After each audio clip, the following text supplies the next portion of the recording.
Quant à Jésus, il partit pour le mont des Oliviers. Mais le lendemain, il revint de bonne heure dans la cour du temple, et tout le peuple se pressa autour de lui. Alors il s'assit et se mit à enseigner.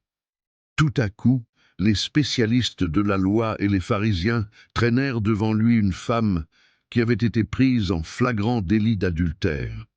Ils la firent avancer dans la foule et la placèrent, bien en vue, devant Jésus. Elle a été prise sur le fait. Or, dans la loi, Moïse nous a ordonné de lapider les femmes de ce genre. Toi, quel est ton jugement sur ce cas? En lui posant cette question, il voulait lui tendre un piège, dans l'espoir de trouver quelque prétexte pour l'accuser.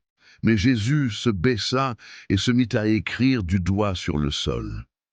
Eux, ils insistaient, répétant leurs questions.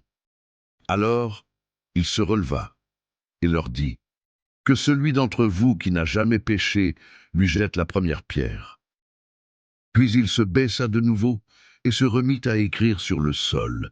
Après avoir entendu ces paroles, ils s'esquivèrent l'un après l'autre, à commencer par les plus âgés, laissant finalement Jésus seul avec la femme qui était restée au milieu de la cour du temple.